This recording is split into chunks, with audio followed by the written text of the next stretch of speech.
Assalamualaikum warahmatullahi wabarakatuh. Bismillahirrahmanirrahim. Alhamdulillahi rabbil alamin. Allahumma salli wa sallim wa barik ala sayyidina Muhammadin wa ala alihi wa ashabihi ajma'in. Subhanaka la ilma lana illa ma 'allamtana innaka antal alimul hakim. Rabbi shrah li sadri wa yassir li amri wahlul 'uqdatam min lisani yafqahu qawli. Allahumma rzuqna fahman nabiyyin wa hifdzal mursalin wa ilhamal malaikatil muqarrabin bi rahmatika ya arhamar rahimin wa la haula wa la quwata illa billahil aliyyil azim.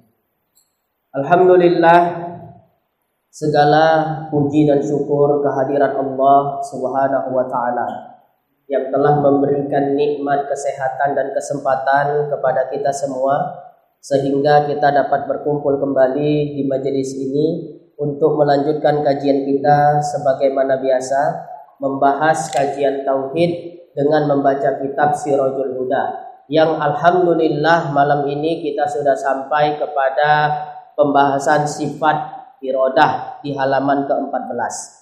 Salawat dan salam tidak lupa pula kita hadiahkan kepada junjungan kita baginda Nabi Muhammad sallallahu alaihi wasallam. Allahumma sholli ala sayyidina Muhammad wa ala ali sayyidina Muhammad.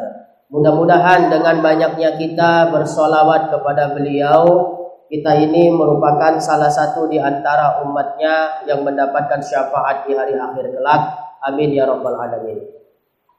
Yang saya muliakan dan saya hormati tuan-tuan guru, para ustaz, ustazah, bapak ibu hadirin wal hadirat rahimakumullah.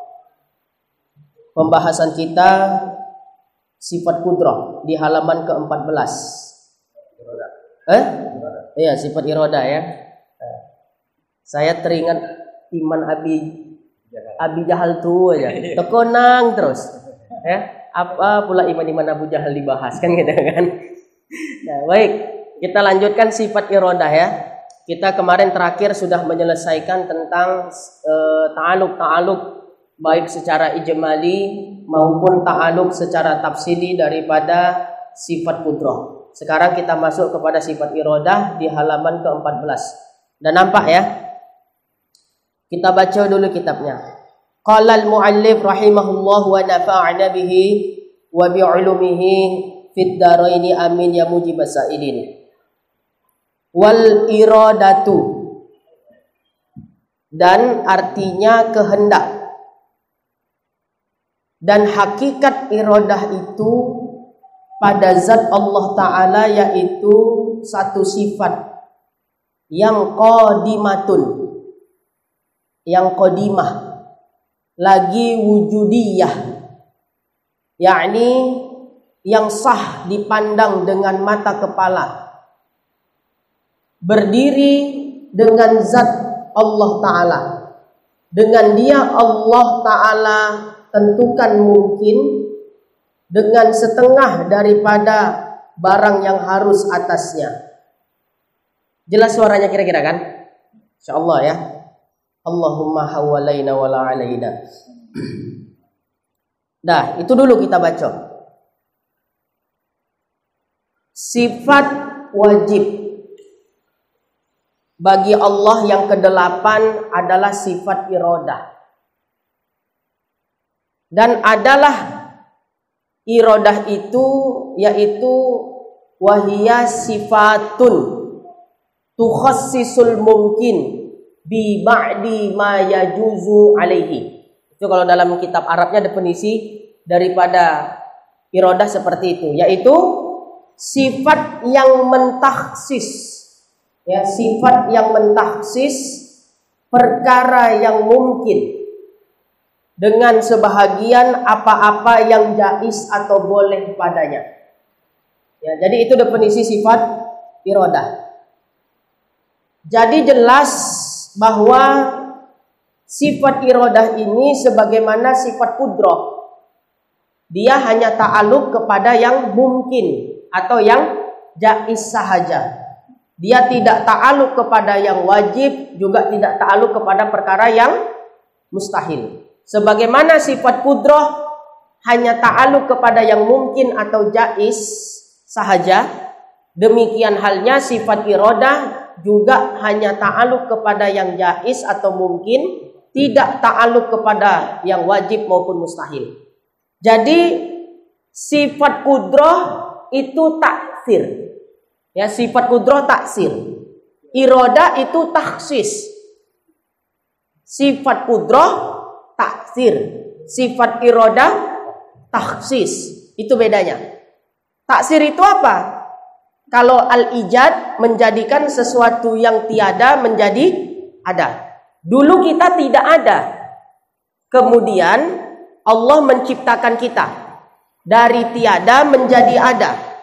Itu namanya ijad. Ya, al-ijadu wal i'damu. Pembahasan sifat kudrah kemarin. Nah, adanya kita saat ini dapat dilihat dengan mata, itu merupakan taksir bagi sifat kudrah. Jadi kudrah itu taksir. Ya, kalau iradah takhsis. Takhsis itu apa?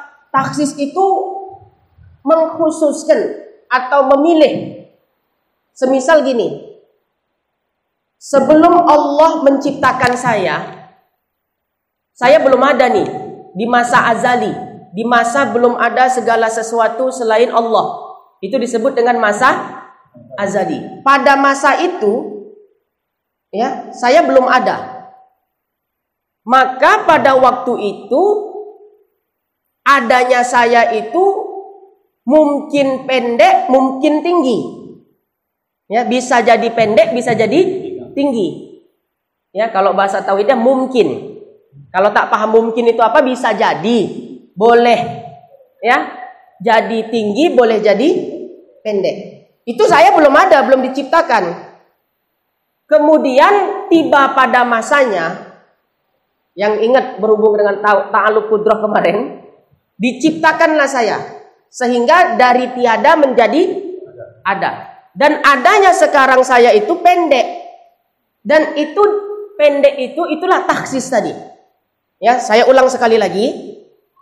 Sebelum Allah menciptakan saya, bisa jadi saya tinggi, bisa jadi saya pendek. Kan belum ada pilihan di situ. Kemudian sebelum Allah menciptakan saya, Allah takhsis dulu.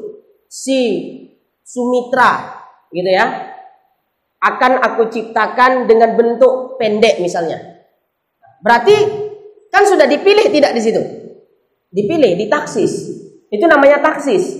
Setelah ditaksis saya pendek, barulah dijadikan dari tiada menjadi ada. Nah, dari tiada menjadi ada itu adalah ta'aluk sifat kudrah. Ya, nah itu taksis. Jadi perbedaan antara kudrah dengan iradah itulah dia. Kalau kudrah adalah taksir, kalau iradah adalah taksis.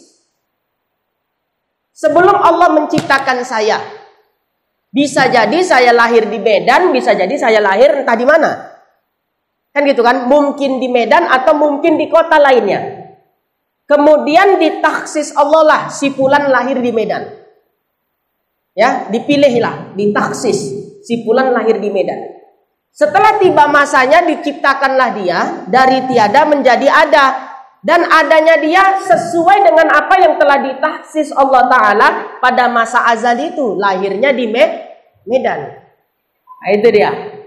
Jadi itulah korelasi, hubungan antara sifat kudrah dengan sifat iradah. Jadi taksis itu mengkhususkan. Ya, sebagaimana contoh yang telah saya sebutkan tadi. Nah, jadi taksis itu memilih, ya, atau mengkhususkan terhadap perkara yang mungkin. Pada masa mungkin itu belum ada. Ya, nah, itulah contohnya. Makanya nanti ta'aluknya sifat iradah ini yang muktamad dua. Ta'aluk suluhil qadim dan tanjizi qadim. Ya. Ada enggak tanjizi hadis? Nanti khilafiyah masih. Ya, itu nanti mungkin pertemuan berikutnya itu baru masuk kita.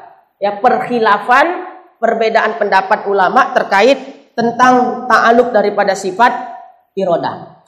Jadi kudroh taksir, iradah taksis. Ya, taksis itu mengkhususkan.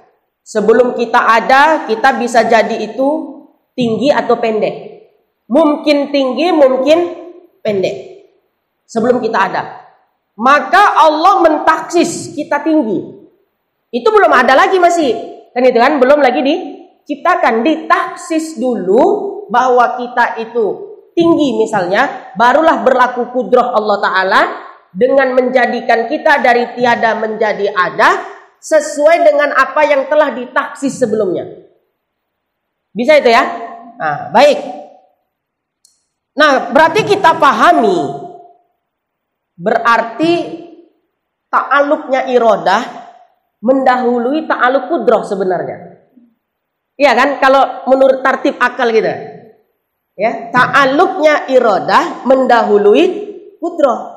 Karena ta'aluk kudroh itu kan al-ijadu wal-i'damu, menjadikan sesuatu yang tiada menjadi ada. Dan sebelum menjadikan itu kan taksis dulu terlebih dahulu. Jadi secara tertib akal sebenarnya ta'aluk iradah dengan taksis mendahului daripada ta'aluknya kudroh dengan taksir. Itu dia kan? Betul apa enggak? Betul. Ya, pasti. Ya, tapi kenapa secara tertib urutan di kitab kenapa dibuat kudroh dulu baru iradah? Padahal taksirnya taksis dulu baru taksir. Harusnya iradah baru kudroh. Udahlah Ustaz, tak usah dibahas-bahas itu. Biarkan aja ulama itu punya kojo kan gitu kan. Kalau gitu ngapain kita mengaji kan gitu kan? Nah, ini kita perlu tahu. Ya. Kita paham itu, ya. Kenapa lebih dahulu secara tertib akal kita ketahui ta'aluk iradah dengan taksis itu mendahului ta'aluknya kudroh dengan taksir. Tapi secara susunan, kenapa kudroh dulu baru iradah? Kan itu sebuah pertanyaan kalau kita mau berpikir gitu. Ya, apa sebabnya? Ya, nah, sebabnya ada dua. Ya, pertama, tartib kudroh terlebih dahulu di kitab-kitab kan kudroh dulu baru iradah. Tartib kudroh terlebih dahulu dari iradah. Kenapa demikian? Karena taksisnya iradah itu tak nampak, tak dapat dilihat. Ya, tapi taksirnya sifat kudroh itu nampak, bisa dilihat. Ya, contoh, kita dulu tidak ada. Kemudian Allah menciptakan kita sehingga kita menjadi ada. Adanya kita sekarang ini taksir kudroh atau iradah? Ya, yang nampak sekarang ini kudroh. Ya, kenapa ulama mendahulukan secara tertib akal ya sifat kudroh secara urutan pertama baru kemudian sifat iradah? Padahal kita ketahui ya tertibnya itu harusnya iradah dulu baru kudroh, karena ya taksis dulu baru ada taksir. Gak mungkin taksir baru nyusul taksis, gak ada. Mana-mana kita kalau nak membuat pasti merancang dulu, betul? Ya gak usah lah cerita, buat meja nih dulu. Sebelum dibuat meja nih bentuk cemana, kita merancang dulu. Itu kan taksis. Meja tuh nak ku buat macam nih. Kan itu taksis. Ya, masih dalam amrun i'tibariyun dia. Kan gitu kan? Masih dalam ya pikiran kita. Ya, taksis dulu. Udah nampak rancangan gambar meja tuh tadi, barulah kita buat macam ini, jadilah dia sesuai dengan apa yang kita taksis sebelum dia ada. Dan nampaknya meja di depan kita ini kan taksirnya kudroh. Ya, jadi kenapa sifat kudroh yang dahulu daripada iradah? Alasannya karena ya taksis bagi sifat iradah itu tak nampak. Nampak enggak taksis? Tak nampak. Ya. Adapun taksir bagi sifat kudroh nampak. Taksir bagi sifat kudroh nampak? Nampak, kita ini kan taksir. Alam ini taksirnya bagi sifat kudroh. Jadi lebih mudah dipaham oleh orang awam. Muta'alaq bahasa semalam itu. Ya, kenapa istilah baru kan Ustaz kan? Jadi itu sebab pertama. Kenapa kudrah lebih didahulukan secara takrib akli daripada iradah? Karena ta'aluk sifat kudrah dengan taksir itu nampak. Sementara ta'aluk sifat iradah dengan takhsis itu tidak nampak. Ya, untuk memudahkan orang awam dibuatlah kudrah dulu baru iradah. Dapat kita alasannya? Itu. Alasan kedua, ya, dimulai secara tartib akli, sifat kudrah terlebih dahulu daripada sifat iradah. Ya. Alasan kedua, karena ada kesesuaian di antara sifat kudrah dengan sifat wahdaniyah. Wahdaniyah itu ada 3. Esa pada zat, esa pada sifat, esa pada af'al. Ya. Yang terakhir kan tartib esa atau wahdaniyah itu kan esa wahdaniyah fil af'al. Esa pada af'al. Af'al ini berkesesuaian dengan kudrah. Karena kudrah itu kan menjadikan, berarti dengan fi'il. Kan gitu kan? Karena ada berkesesuaian antara sifat wahdaniyah yaitu wahdaniyah fil af'al berkesesuaian dengan kudrah, maka didahulukanlah sifat kudrah daripada sifat-sifat ma'ani yang lainnya. Ya, menyambung dia. Nah ini, ya, pandai betul ulama kita nih kan. Sebetulnya dibuat susunan macam ini supaya kita mudah memahami. Cuma perlu kita paham, sebagaimana pernah saya sampaikan, sifat-sifat Allah itu bagi hakikatnya tidak tersusun. Ya, ini hanya tartib akal bagi kita aja. Mulanya dari wujud, qidam, baqa itu bagi kita aja tartib akal. Ya, bagi zat Allah tak tersusun sifat-sifat tadi. Jelas sudah itu aja kita iktikadkan. Ya, jadi sah-sah saja sebenarnya kita nak membahas dari sifat kudrah dulu. Ini baru mengaji tauhid, sifat apa kita bahas? Kudrah. Silakan boleh. Karena hakikatnya zat Allah sifat-sifatnya tidak tersusun. Ya. Nah, ini tertib akli. Kenapa sifat wujud urutan pertama? Wujud artinya ada. Diyakini dulu sesuatu yang nak dibahas itu ada, baru kita bisa nak bercakap yang lainnya. Kalau sesuatu yang nak dicakapkan itu tak diyakini adanya, untuk apa cerita qidam baqa? Kan gitu kan? Makanya sifat wujud diurutkan pada urutan pertama. Nah itulah ya ijtihad Imam Sanusi ini. Ya, yang menyusun sifat-sifat Allah dimulakan daripada sifat wujud, qidam dan seterusnya sebagaimana yang kita ketahui dan kita kenal saat ini. Ya, nah, mudah-mudahan banyak pahala beliau itu. Ya, memudahkan orang yang nak belajar ilmu tauhid. Nah, jadi alasannya itu. Ya, berkesesuaian dia ya dengan sifat wahdaniyah fil af'al. Selain itu, kalau kita mau lebih mengkajinya secara mendalam lagi, ya kalau kata anak kuliah secara komprehensif katanya ya, secara mendalam. Udah pernah juga saya sampaikan di sini. Ya, tentang jalan tadalli dan jalan tarokki.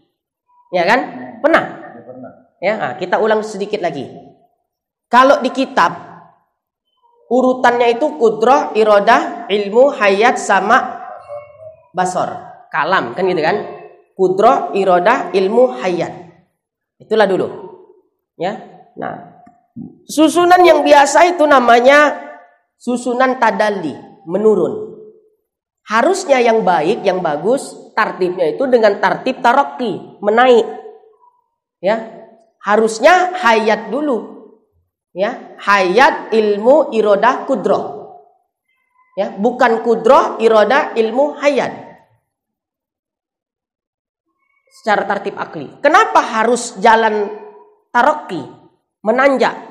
Urutannya setelah wadaniyah harusnya apa tadi? Hayat, ya, ilmu, iradat, kudrah. Karena hayat itu artinya maha hidup. Kalau Allahnya tak maha hidup, semua sifat ma'ani tak ada fungsi. Kudrahnya tak berfungsi, iradah tak berfungsi, ilmu tak berfungsi, sama tak berfungsi, basor tak berfungsi, kalam tak berfungsi. Kita lah kalau udah mati, apa berfungsi? Sama kita, pendengaran kita? Tidak. Kalau kita tidak mati, apakah berfungsi basor kita? Tidak juga. Kalam kita? Tidak juga. Kudrah, iradah, ilmu tak berfungsi kalau kita mati. Ya, harusnya yang paling bagus jalan apa? Tarakki. Ya. Wujud qidam baqa mukhalafatul lil hawadis qiyamu bi nafsi wahdaniyah hayat ilmu iradah kudrah baru seterusnya. Gitu ya. Harus hidup dulu baru semua sifat ma'ani dapat berfungsi. Tapi kenapa ulama mendahulukan jalan tadalli yaitu dengan urutan kudrah iradah ilmu hayat itu tadalli namanya menurun. Harusnya yang secara logikanya bagus apa? Jalan tarakki. Hayat, ilmu, iradah, kudrah. Kenapa? Ya itu tadi jawabannya. Karena antara sifat wahdaniyah fil af'al berkesesuaian dengan sifat kudrah. Makanya didahulukanlah sifat kudrah daripada sifat ya iradah, ilmu dan hayat itu. Itu namanya jalan tadalli. Gunanya apa? Untuk memudahkan orang yang belajar tauhid supaya lebih mudah memahamkannya. Ya, itu dia. Baik, jadi sifat iradah itu macam itulah gambarannya. Dia mentakhsis ya perkara yang mungkin. Sebelum Allah menciptakan kita, bisa jadi ya kita itu tinggi, bisa jadi kita pendek. Kemudian ditaksis, si fulan akan kuciptakan bentuknya tinggi. Setelah tiba masanya, diciptakanlah si fulan tadi sesuai dengan apa yang telah ditaksisnya. Nah, ya itu tadi, bahasa mudanya aja. Bahasa mudanya itu simple. Kita kalau nak membuat sesuatu, kita rancang dulu apa yang nak kita buat. Perancangan itulah taksis tadi. Ibu-ibu lah misalnya, nak memasak untuk suami. Ya, dirancang dulu nggak bu masak apa? Nah, itu taksis. Ya, itu taksis. Apalah abah nih suka. Semalam udah masak kangkung. Nah, ya, ini sawit coba dimasak nih. Ya, dirancang dulu. Setelah dirancang disiapkan bumbunya, harus tahu ilmunya. Kan gitu kan? Nah, ada ilmu, ada perancangan, barulah jadi. Nah, diolah, jadilah masakan tadi. Setelah jadi itu, jadi sayur atau masakan itu kan taksir kita nggak tuh? Kudrah tidak tuh? Itulah perumpamaannya. Tak akan jadi masakan sesuai yang kita masak kalau tidak ada perancangan sebelumnya apa yang mau dimasak. Perancangan itulah yang disebut dengan taksis, ta'alluq bagi sifat iradah. Udah kan mudah aja kan? Ya, apa pening-pening ngaji tauhid nih? Kalau bisa dimudahkan. Cuma apa yang pening dulu? Ya, mau ngaji tauhid ini nggak cukup mutolaah 3 jam, 4 jam nggak cukup. Iya betul. Ya, buka kitab sana, buka kitab sini. Cemana memudahkan bahasa supaya gampang dipahami. Nah, itu yang penting. Ini yang kadang mengajar pun tak paham. Cemana memahamkan orang. Ya, makanya kalau mau ngajar, mau ngaji, kalau nggak mutolaah nggak usah lah. Saya lebih bagus libur ngaji kalau saya nggak mutolaah. Ya, almarhum Kiai Haji Maimun Jubair itu juga pernah pesan begitu. Ya, orang yang ngaji ngajar nggak mutolaah itu tanda orang sombong. Ya, kenapa? Merasa bisa. Terakhir begitu dibacanya, apalah nih maksudnya nih, katakan gitu kan, tak mutolaah dulu. Ya, mutolaah dulu namanya. Ya, sebelum kita menyampaikan ini, kita baca sendiri dulu, kita cari bahasa, memilah-milah bahasa mudah supaya orang mudah paham apa yang kita sampaikan. Nah, itu mutolaah. Kalau kata almarhum, maaf ya. Malas membaca karena jadwal ceramah banyak, akhirnya malas membaca. Kenapa malas membaca? Karena dia ya, ada tuh videonya, ada yang lihat itu kan? Kenapa malas membaca? Ya, kenapa lebih pilih ceramah daripada membaca? Karena ceramah ada duitnya kata beliau, ada amplopnya kata beliau kan? Ada video itu di ya, almarhum tuan guru kita. Ya Allah, masya Allah, tabarakallah. Baik, jadi itulah sifat kudrah untuk pembuka dulu.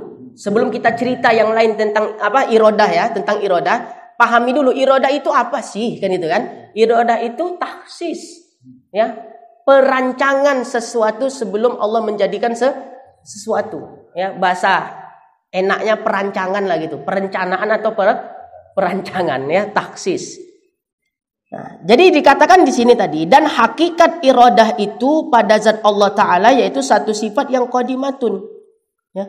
Jadi iradah ini sebagaimana sifat kudro dan sifat-sifat ma'ani yang lainnya. Ya, dia adalah sifat yang wujudiyah. Wujudiyah itu mawujud. Ya, mawujud. Al-asya itu ada berapa? Kemarin yang saya sampaikan. Ya. Pendapat yang tahqiq, yang muktamad. Ya, kalau dalam istilah fikih namanya muktamad. Kalau ulama tauhid mengistilahkan pendapat yang kuat adalah pendapat yang tahqiq. Itu jadi pahami istilah itu. Kalau fikih kita ngaji fikih, qaul yang muktamad batal wudu gini gitu kan. Itu fikih. Tapi dalam istilah tauhid ya rata-rata ulama tauhid menyebutkan pendapat yang kuat itu pendapat yang tahqiq gitu. Nah, jadi ketika tahqiq itulah maksud muktamad dalam fikih. Artinya tahqiq itu pendapat yang paling kuat. Nah, pendapat yang tahqiq al-asya itu 3. Mawujud, ma'dum, amrun, i'tibariun. Tidak ada halnya. Hal tidak ada. Ya, yang tahqiq, mawujud, ma'dum, amrun, i'tibari. Mawujud itu apa kemarin? Sesuatu yang ada dan dapat dilihat. Ya, itu namanya mawujud. Dia ada dan dia dapat dilihat. Itu namanya mawujud.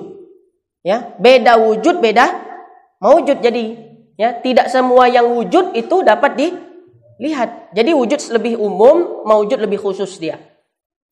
Kedua ma'dum. Ma'dum itu sesuatu yang tak ada. Ya, sesuatu yang tidak ada. Kemudian amrun i'tibari. Amrun i'tibari itu sesuatu yang hanya bisa dibicarakan, tidak dapat diwujudkan fil kharij. Ya, di alamnya nyata. Seperti kita bahas sifat Allah, itu kan cuma cerita kita di alam pikiran kita. Ya, dan kita imani di hati, tidak mampu mewujudkannya. Ini loh sifat Allah gitu kan. Nah, itu namanya amrun i'tibari.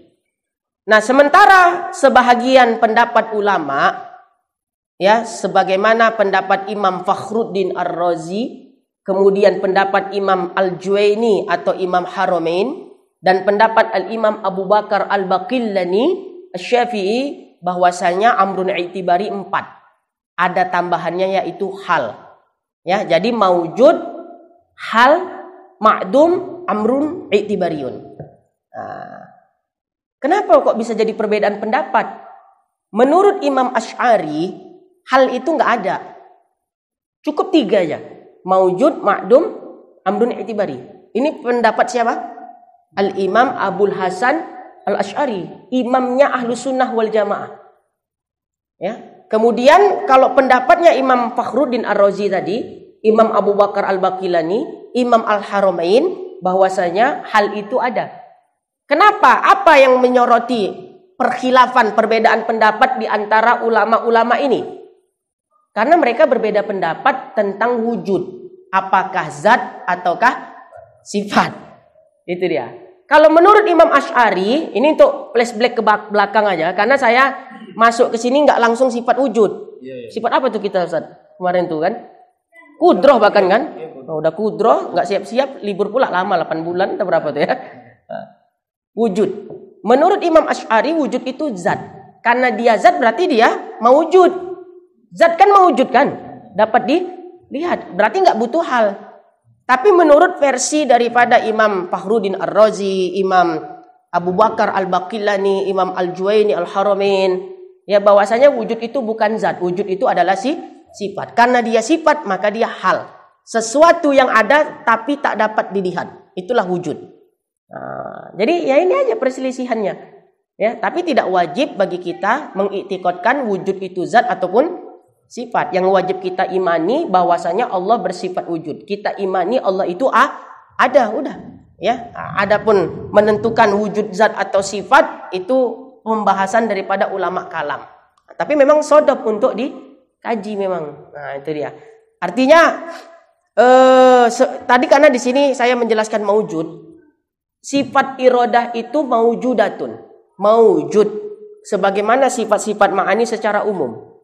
Maujud itu kan termasuk daripada al-asya.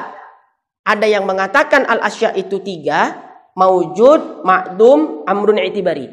Versi Imam Abul Hasan Al-Asy'ari. Dan inilah yang tahqiq. Ada juga yang mengatakan al-asya itu 4 dengan tambahannya hal. dan ini qaulul dhaif, ya, pendapat dari Imam Fakhruddin Ar-Razi, Imam Abu Bakar Al-Baqillani, dan Al-Imam Al-Harumain. Walau dhaif tapi nggak masalah. Kebanyakan kita justru kalangan awam, ya, menampilkan yang al-asya 4 dengan menjadikan wujud sebagai sifat. Makanya dalam kitab-kitab tauhid, sifat pertama bagi Allah Ta'ala yang wajib diketahui adalah al-wujudu. Berarti dia menganggap sifat, kan gitu kan? Kenapa? Karena memang lebih mudah dipahamkan terhadap orang awam, ya, lebih mudah dipahamkan wujud sebagai sifat, mudah dipahamkan kepada orang awam daripada menganggap wujud sebagai zat. Tapi komentar Imam Abu Hasan Al-Asy'ari, bila menjadikan wujud sebagai zat sifat, itu adalah tasamuh, ya, jalan bermudah-mudah, ya, menggampang-gampangkan. Ya, tapi memang ya cocok digampang-gampangkan supaya orang mau ngaji. Ya, kalau dipayah-payahkan nanti ya, tak ada orang mengaji. Cuma itulah kita berproses pengetahuan itu. Masa kita 20 tahun ngaji misalnya tauhid, ya, masa wujud sifat aja, sekali-sekali naik tingkatan, kenapa? Wujud itu adalah zat. Bagaimana pemahamannya, kan gitu kan? Nah, itulah. Nanti insyaallah Hatam Sirajul Huda nih kita ulang dari awal sampai sifat wahdaniyah. Kan belum ada penjelasan dari saya, kan gitu kan. Biar tahqiq dia ilmunya gitu ya. Nah, jadi tak usah ganti-ganti kitab dulu. Nah, cuma entah bilo kapan khatam tak tahu. Bercita-cita aja lah kita ngaji sampai mati, kan ya. Nah, bapak-bapak yang mati duluan saya belakangan, ya, atau saya belakangan bapak-bapak duluan. Nah, baik. Jadi sifat iradah itu maujud. Ya, definisi maujud itu sesuatu yang ada dan dapat dilihat.